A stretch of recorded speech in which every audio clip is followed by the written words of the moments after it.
قارون، یہ نام تو آپ نے پہلے ضرور سنا ہوگا۔ بہت پرانے زمانے کی بات ہے، مصر کی سرزمین پر ایک شخص رہتا تھا جس کا نام قارون تھا۔ وہ حضرت موسیٰ علیہ السلام کی قوم بنی اسرائیل میں سے تھا۔ شروع میں عام انسان تھا، مگر آہستہ آہستہ اللہ نے اسے بے شمار دولت عطا کی۔ یہ خزانے اتنے زیادہ تھے کہ ان کی صرف کنجیاں کئی طاقتور آدمی مل کر اٹھایا کرتے تھے۔ دولت کی چمک دمک، سونے چاندی کے ڈھیر، قیمتی پتھر، ہیرے جواہرات، سب کچھ اس کے پاس موجود تھا۔ لیکن دولت انسان کو بدل کر رکھ دیتی ہے۔ قارون کے ساتھ بھی یہی کچھ ہوا، وہ بھی بدل گیا۔ وہ یہ کہتا، یہ سب کچھ تو میرے علم کی بدولت ہے، میں نے محنت کی ہے، اس میں کسی کا کوئی کمال نہیں۔ آہستہ آہستہ اس کے دل میں غرور اور تکبر بڑھتا گیا۔ وہ اپنے ہی قوم کے لوگوں کو کمتر سمجھنے لگا۔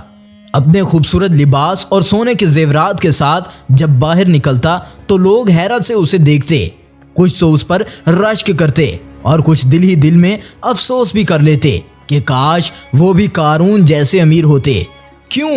قارون کے پاس آخر یہ دولت کہاں سے آئی؟ قارون کو خزانہ ڈھونڈنے کا علم تھا، جس کے ذریعے وہ زمین سے سونا اور دولت نکال لیتا تھا۔ بعض کہتے کہ اللہ نے اسے ایسے علم سے نوازا تھا جس سے دھاتوں کو سونے میں بدل کر رکھ دیا جاتا تھا، اور کچھ کہتے ہیں بہت بڑا تاجر تھا اور اپنے حساب و کتاب اور تجارت کی مہارت سے بے پناہ دولت کما لیتا تھا۔ لیکن اصل بات تو یہ تھی کہ وہ اللہ کی عطا تھی۔ لوگ جب رش کرنے لگے تو ان میں چند عقل مند لوگ بھی اس پر کہا کرتے تھے، اے قارون، اتنا غرور نہ کر، یہ سب کچھ اللہ کی نعمت ہے، اپنی دولت کو اچھے کاموں میں خرچ کر، اللہ کی راہ میں لگا۔ مگر قارون ہنستا اور جواب دیتا، یہ سب میرے علم کا نتیجہ ہے، میرا حق ہے، میں کیوں کسی کو دوں؟ یہ غرور ہی اس کے انجام کی طرف بڑھنے والا پہلا قدم تھا۔ قارون کا غرور دن بدن بڑھتا چلا گیا۔ اسے اپنی دولت دکھانے کا شوق تھا۔ جب وہ اپنے خزانے کے کچھ حصے نکال کر لوگوں کے سامنے لے کر آتا تو ہر طرف سونے چاندی کی چمک پھیل جایا کرتی۔ قیمتی جواہرات، زمرد کا قیمتی پتھر، ململ اور ہیروں کے ڈھیر ایسے لگتے جیسے سورج کی کرنیں زمین پر برس رہی ہوں۔ ایک دن قارون اپنی قوم کے سامنے بڑی شان و شوکت کے ساتھ نکلا۔ اس کے لباس پر سونے کے دھاگے کڑے ہوئے تھے۔ اس کے ساتھ خدام تھے جو قیمتی سامان اٹھائے ہوئے تھے۔ اس کی سواری کے پیچھے خزانے کے صندوق قطاروں در قطار تھے۔ لوگوں کی آنکھیں چمک اٹھیں۔ کچھ نوجوان کہنے لگے، کاش ہمارے پاس بھی قارون جیسی دولت ہوتی، دیکھو یہ کیسا قسمت والا شخص ہے۔ مگر وہ لوگ جو اللہ کو پہچانتے تھے، آخرت پر یقین رکھتے تھے، وہ بولے، افسوس ہے تم پر، اللہ کے ہاں وہی بہتر ہے جو ایمان اور نیک عمل کرے، یہ دنیا کی دولت کچھ بھی نہیں۔ لیکن قارون نے ان نصیحتوں پر کبھی دھیان نہ دیا۔ وہ ہنسا اور فخر کرتا، یہ سب کچھ میرے علم اور میری عقل اور میری محنت کا نتیجہ ہے، کوئی میرا مقابلہ نہیں کر سکتا۔ اسی غرور کے ساتھ جب وہ چلتا تو زمین بھی اس کی اگڑ محسوس کرتی۔ لوگ اس کی شان دیکھ کر یا تو رشک کرتے یا پھر دل میں بد دعا دیتے۔ وہ یہ بھی بھول چکا تھا کہ جس اللہ نے یہ سب کچھ دیا ہے وہ پل بھر میں زمین بھی چھین سکتا ہے۔ یہ وہ لمحہ تھا جب آسمان پر اللہ کا فیصلہ تیار ہو رہا تھا۔ قارون اپنی دولت اور شان و شوکت کے نشے میں ڈوبا ہوا تھا۔ وہ اپنی قوم کو نصیحت کرنے والوں کا مذاق اڑاتا اور کہتا، اگر اللہ مجھ سے ناراض ہوتا تو مجھے یہ سب کچھ کیوں دیتا؟ دیکھو کیسے میرا خزانہ دن بر دن بڑھتا جا رہا ہے۔ یہ غرور اس کی آنکھوں پر پردہ ڈال چکا تھا۔ لیکن اللہ تعالیٰ نے اس کے لیے ایک فیصلہ کر دیا۔ لیکن ایک دن جب وہ اپنی دولت کی نمائش کر رہا تھا اور اپنی قوم کو اکڑ کے ساتھ خطاب کر رہا تھا، اچانک زمین نے ہلنا شروع کر دیا۔ لوگ خوف زدہ ہو کر ادھر ادھر بھاگنے لگے۔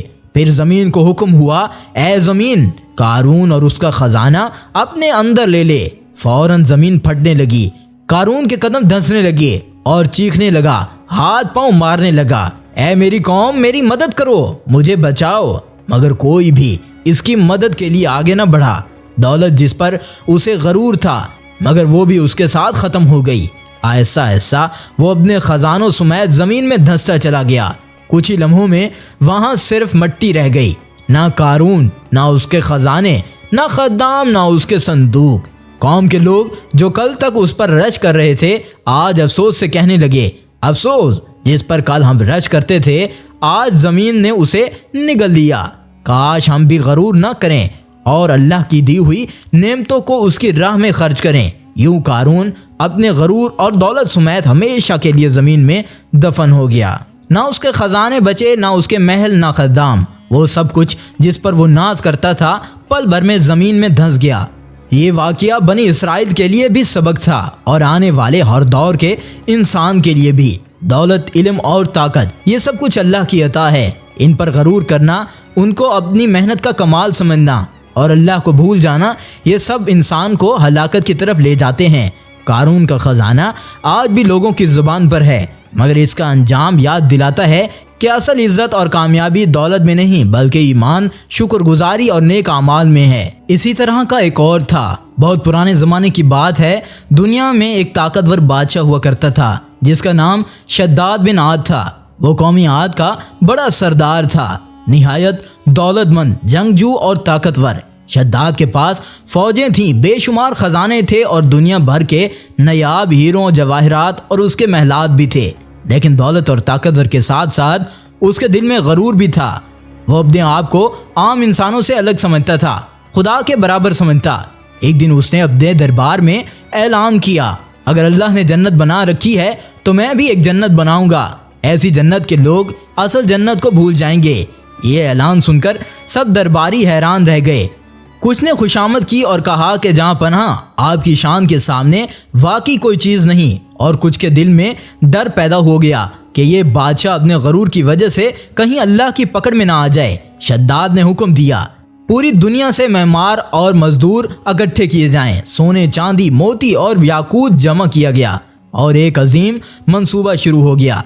شداد کا حکم تھا کہ ایسی جنت بنائی جائے جو زمین پر کبھی نہ دیکھی گئی ہو۔ دنیا بھر سے ماہر معمار، کاریگر اور لوہار اور جواہرات تراشنے والے لائے گئے۔ ہر ایک کو حکم تھا کہ وہ اپنی زندگی کا بہترین کام کرے ورنہ انجام سخت ہوگا۔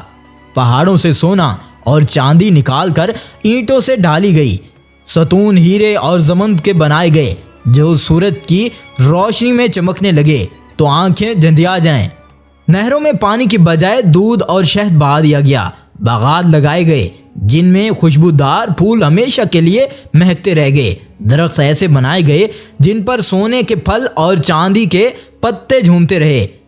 شداد دن رات دیکھتا کہ اس کی جنت کیسے بڑھ رہی ہے اور مسکراتا اور غرور سے کہتا، یہ ہے میری قدرت، اب لوگ میری جنت بھی دیکھیں گے۔ مزدور دن رات محنت کرتے، برسوں کی مشقت کے بعد وہ عظیم الشان محل اور باغات تیار ہو گئے۔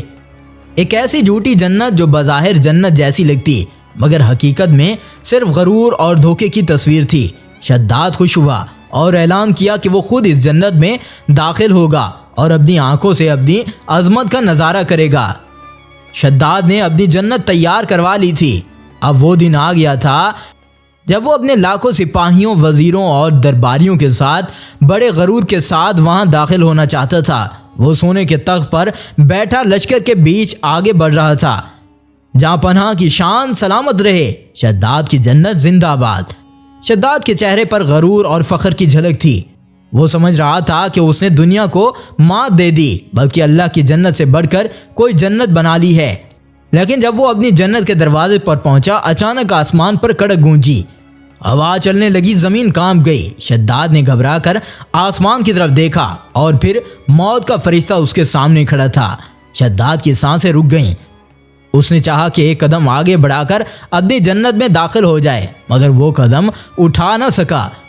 وہ وہیں گر پڑا اور تڑپ تڑپ کر جان دے دی۔ اس کی ساری فوج، اس کے خزانے، اس کی محنت اور وہ جھوٹی جنت سب بیکار ہو گئی۔ شداد کی جنت یہ سکھاتی ہے کہ انسان چاہے کتنا ہی طاقتور اور دولت مند ہو، اللہ کی قدرت اور اصل جنت کے مقابلے میں سب کچھ فانی اور دھوکہ ہے۔ غرور اور تکبر ہمیشہ بربادی کی طرف لے جاتا ہے۔ تو آپ کو یہ دونوں قصے کیسے لگے؟ اگر اچھے لگے تو چینل کو سبسکرائب کیجئے۔ اگلی ویڈیو تک انتظار کیجئے۔ شکریہ۔